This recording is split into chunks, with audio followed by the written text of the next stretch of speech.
Hola a todos, mi nombre es Jennifer Graterol, estudiante de la carrera de Derecho de la Ilustre Universidad de los Andes, Núcleo Rafael Rangel. En esta oportunidad les estaré hablando sobre 4 temas de gran importancia para la materia de Derecho Internacional Público. Algunos de estos son el reconocimiento de nuevos estados y gobiernos de facto. Hablaremos sobre sus conceptos, formas, resoluciones y tratados internacionales. En segundo lugar, hablaremos de las competencias de los estados según la Constitución y según la doctrina. También nos enfocaremos en los derechos y deberes fundamentales de los estados, su definición, sus restricciones, fundamento y clasificación. En tercer lugar, hablaremos de la responsabilidad internacional. Abordaremos su concepto, su naturaleza, las clases y el delito y el crimen internacional. Por cuarto lugar, hablaremos del principio de no intervención, una breve evolución, su concepto y formas de no intervención. Comencemos. El reconocimiento de nuevos estados de gobiernos de facto es un acto jurídico y político por medio del cual un estado es reconocido como tal, otorgándosele la categoría de sujeto internacional investido de plena capacidad jurídica. Luego de ser otorgado el reconocimiento a un estado, este no le puede ser revocado. Solo podría revocársele si el reconocimiento pierde el objeto del estado o gobierno reconocido. El reconocimiento de nuevos estados. Para que un estado pueda ser reconocido como tal, deben estar presentes sus 3 elementos constitutivos, los cuales son el territorio, el poder y la población. En el derecho internacional, los estados son entes soberanos y autónomos, es decir, que ningún estado es superior a otro. Por ello, estos pueden ejercer sus poderes de reconocimiento de forma explícita e implícitamente. El reconocimiento de un gobierno implica el reconocimiento de un estado, pero no al revés. El reconocimiento de gobiernos de facto se produce cuando en un estado ocurre un rompimiento del orden constitucional. Por ello, los demás estados pueden decidir si van a reconocer el nuevo gobierno que ha tomado el poder y si van a mantener relaciones diplomáticas con ellos, lo cual sería de gran importancia para la supervivencia a largo plazo de este gobierno. El reconocimiento de facto es aquel reconocimiento en el que un gobierno ejerce el control sobre un territorio. En la resolución de Bruselas de 1936 se establece el reconocimiento de nuevos estados y gobiernos. Formas del reconocimiento. Existen 2 formas por medio de la cual se puede llevar a cabo el reconocimiento expreso y el reconocimiento tácito. El reconocimiento expreso se lleva a cabo a través de una declaración que puede ser de forma expresa o de forma escrita. El reconocimiento tácito se ejecuta a través de un acto que lleva implícita la voluntad de un Estado de reconocer determinada situación. Algunos autores señalan que existen otras formas de reconocimiento. El reconocimiento de facto o provisional, del reconocimiento de jure o definitivo, el cual procede a este cuando un Estado no se ha podido considerar como plenamente consolidado. La Carta de la OEA o la Carta de la Organización de Estados Americanos, conocida por sus siglas OEA, es un tratado interamericano creado por la Organización de Estados Americanos. Fue firmada en la 9ª Conferencia Internacional Americana el 30 de abril de 1948 y en Bogotá y entró en vigor el 13 de diciembre de 1951. Ha sido reformada en 4 oportunidades. En el Protocolo de Buenos Aires el 27 de febrero de 1967 y en el Protocolo de Cartagena de Indias el 5 de diciembre de 1985, el Protocolo de Washington el 14 de diciembre de 1992 y por último en el Protocolo de Managua del 10 de junio de 1993.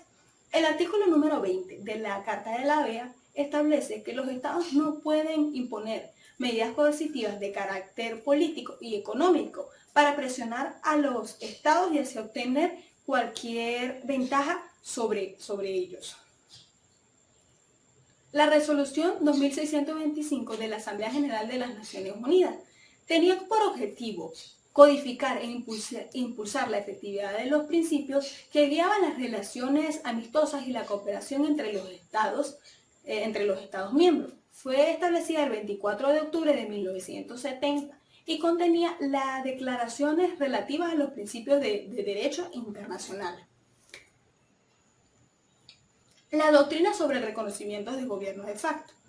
En el derecho internacional actualmente no se ha podido llegar a un acuerdo sobre el reconocimiento de los gobiernos de facto, sobre su naturaleza, debido a que aún se discute si ésta posee características de una institución jurídica o si por el contrario posee las características de una institución política. Las doctrinas del reconocimiento de gobiernos de facto se han producido mayormente en Latinoamérica, debido a su gran historia de revoluciones, dictaduras y gobiernos de facto. Algunas de estas son la doctrina Tobar. Fue una carta dirigida por el doctor Tobar al embajador de Bolivia en Bruselas en el año 1907. Y esta postula el no reconocimiento de los gobiernos que hayan sido forjados bajo fuerza externa o alguna revolución. Algunas de las cosas que señala esta carta es la manera más efectiva de poner términos a los gobiernos, a los cambios violentos inspirados en gobiernos ambiciosos. La doctrina está basada en el criterio de la efectividad y fue formulada por el que era entonces el canciller de México, Genaro Estrada, en 1930. Esta doctrina es totalmente opuesta a la doctrina Tobar, debido a que ella, en lugar de la supresión del reconocimiento, lo que establece, lo que suele cambiar, es el reconocimiento expreso por el reconocimiento tácito.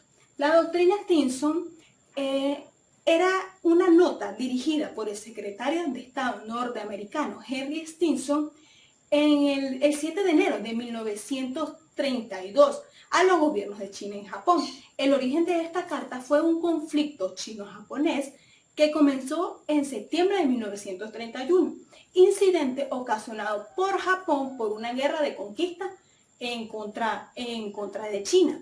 Este documento no aludía específicamente al reconocimiento de estados y gobiernos, sino que una de ellas rezaba que el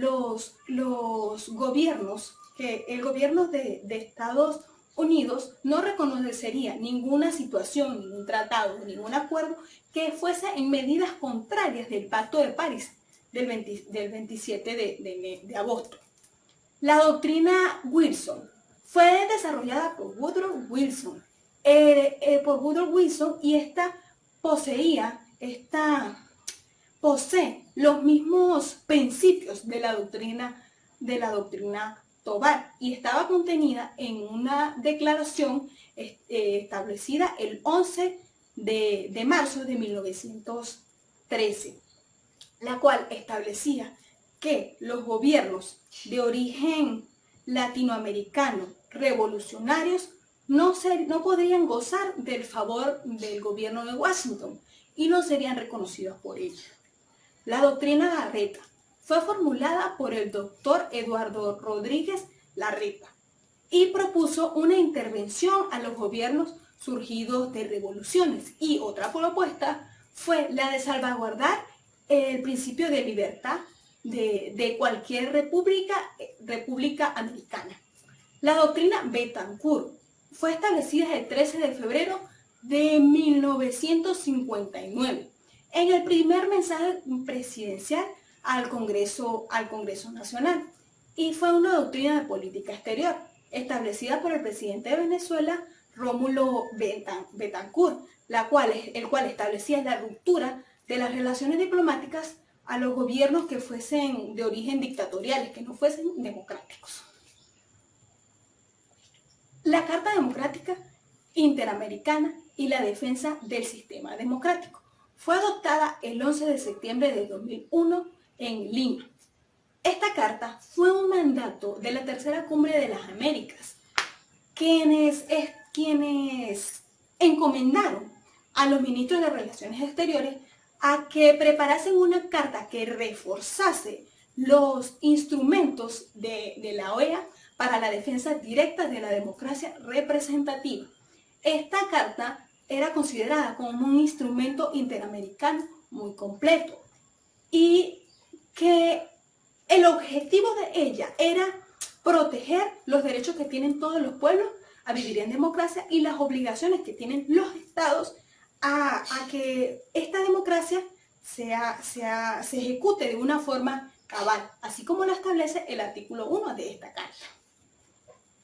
Las competencias de los estados. Las competencias exclusivas de los estados están establecidas en el artículo 164 de la Constitución de la República Bolivariana de Venezuela.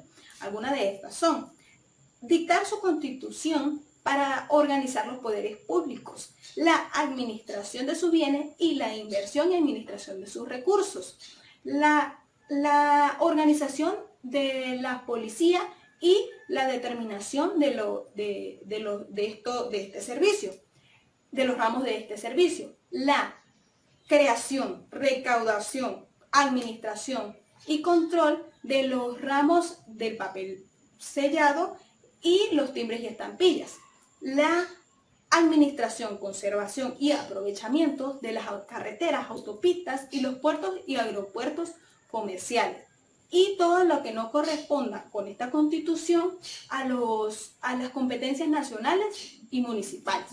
Las competencias, según la doctrina, son competencias de carácter territorial y competencias de carácter personal. Las competencias de carácter territorial las podemos entender como aquella reglamentación de actividades que se suscitan en el territorio estatal. Y las competencias personales son aquellas que inciden sobre las personas que habitan en su territorio y, por extensión, sobre las personas físicas y los bienes y algunos objetos que poseen su nacionalidad, entre otras. Los derechos y deberes fundamentales de los estados están establecidos en el capítulo 4 de la Organización de los Estados Americanos. Los derechos fundamentales de los estados son aquellos poderes y garantías que pueden hacer a los estados cumplir con su misión individual y colectiva y sus fines inmediatos. El fundamento de los derechos fundamentales de los estados son aquellas realidades o conjuntos de realidades que proporcionan la consistencia a los derechos humanos para que puedan ser reconocidos, promovidos y respetados.